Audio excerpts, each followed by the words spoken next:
Hey everyone, hope you guys all had a good day. Thanks for being members as always. I got a little bit of green on my shirt today, so you're probably going to be able to see through me just a little bit. But I wanted to give you guys a quick update about what's going on in the overall market. I just wanted to go over maybe four stocks with you guys that I think are going to be decent. But before that, let's just kind of do a small recap of what's been happening with the NASDAQ down and everything else. Just to reiterate, NASDAQ is breaking down. We already had the breakdown a couple weeks ago, and now we're breaking down below the Fibonacci level. That's pretty big news. That would suggest the Nasdaq's about to have a pretty seismic move down over the next few weeks. So I'm just kind of keeping an eye on that.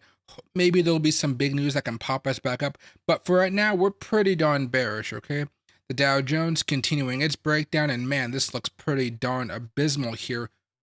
We're probably looking for a death cross here sometime late October, perhaps. So it's coming down pretty fast, but we're almost at support level here as far as the Dow Jones is concerned.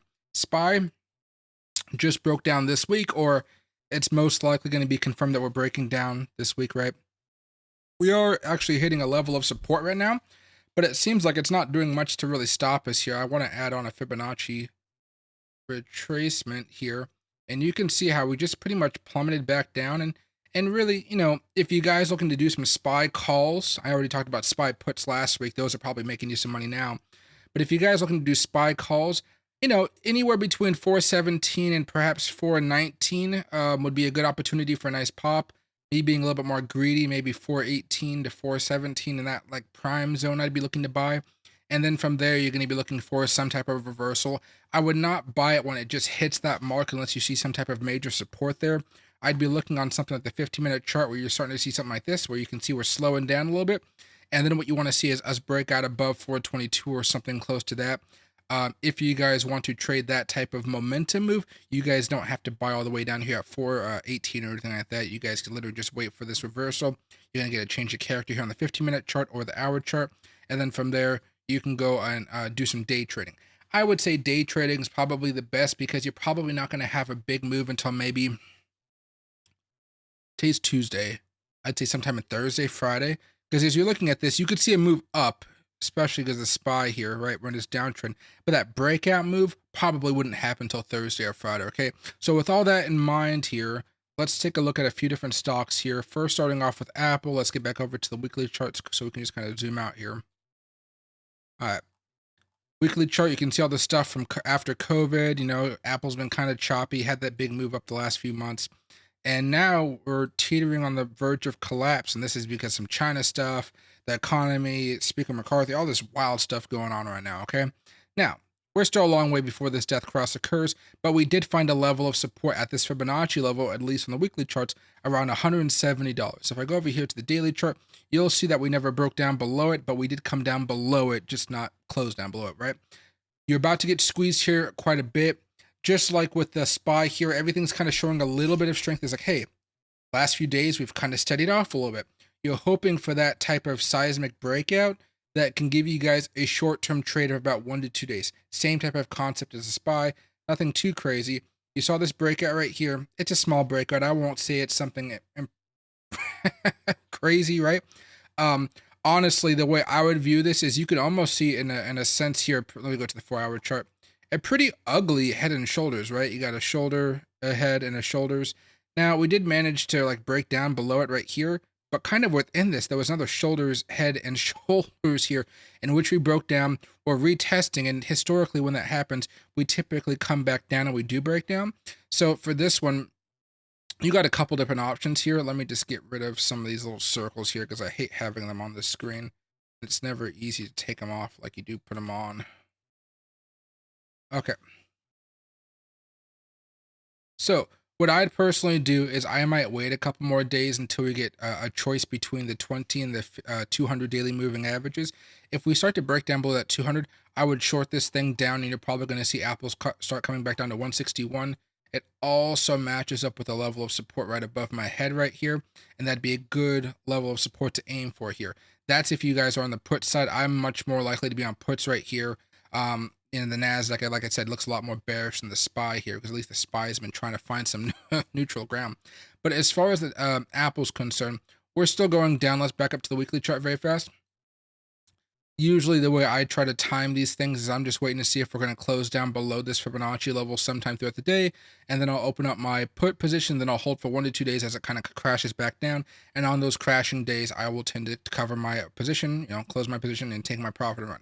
If you guys are hoping for something longer term, I know we already talked about this, but you guys are aiming for 160, 165, and you're aiming for that sometime in mid-November, so that can be kind of expensive. If you guys are trying to trade this move down and you guys maybe want to be a little bit more risky, you guys can hold it for maybe just 3 weeks or something and have a 3 week expiration. But just understand it is going to be a little bit more tricky here because it's going to, just like here, we can have some drops, we can have some big news, and all of a sudden you feel like your position is worthless. And then all of a sudden, a couple, like 2 days, it brings it right back down to where it was. It's pretty chaotic, so just be careful with Apple, okay? As far as Amazon's concerned, also managed to break down and see when we break down below this, it's much harder to actually just stick around here. First death cross on Amazon, and God knows how long, since all the way back over here in March. And again, that was because of a banking crisis. Historically, these things are not very good. So you're looking at Amazon right now. I'd be looking at puts kind of around 120 level. It's kind of hard to buy them now because the real opportunity was when we broke down here, right? But if we kind of zoom out to maybe the weekly chart, I think you guys should be able to see this top neckline break retested yesterday, and now we're coming back down. I would expect us to come back down even more here. I haven't really heard much good things coming out of Amazon. I know they're having some type of mini Prime Day thing going on in October, but I really haven't heard any good news about it. And there you guys can see that top one, top two neckline, break the neckline, retesting, and now we're most likely to come back down. I'd be aiming for 120 strike price puts, holding them for maybe 1 to 2 days and just getting out of it. Take your money and run. Today was a pretty abysmal day, so maybe tomorrow you might have an opportunity to pop back in. Just make sure that you guys have the momentum working with you.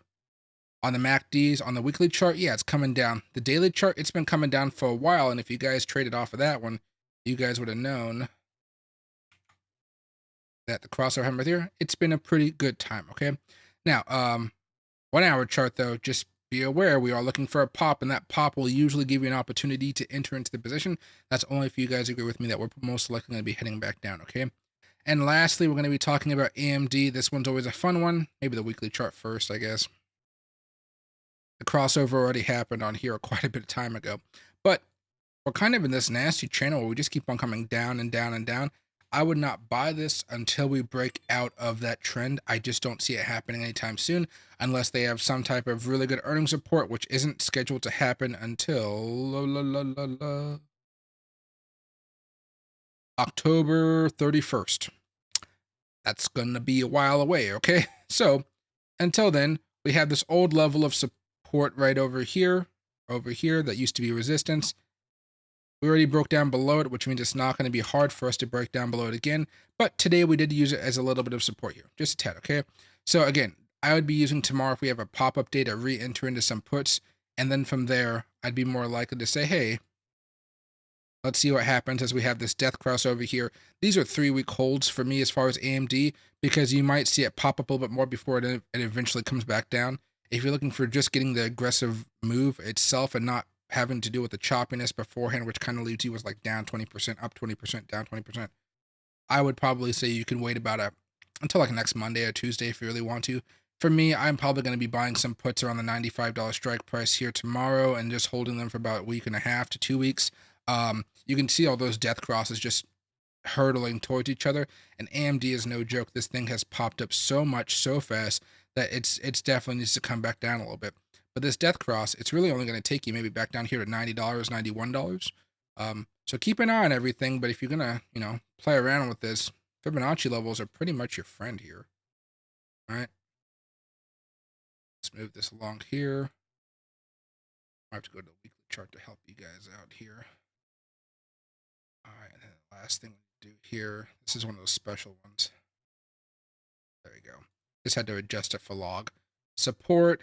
If we start breaking down below that, when we have all these moving averages here, then we're most likely heading to $85. I wouldn't really wait for that because you see these moving averages here, but it's right there for the taking if you want to have a few more days of some good moves. Otherwise, you're just going to wait for us to break down below this Fibonacci level, and then you're going to strike hard because at the same time, we're going to be breaking down below all these moving averages as well, okay? So Hope you guys all have a good rest of your day. If you guys have any ideas, you guys want to make a video about something, let me know. I'll be happy to do it. Thanks, everybody.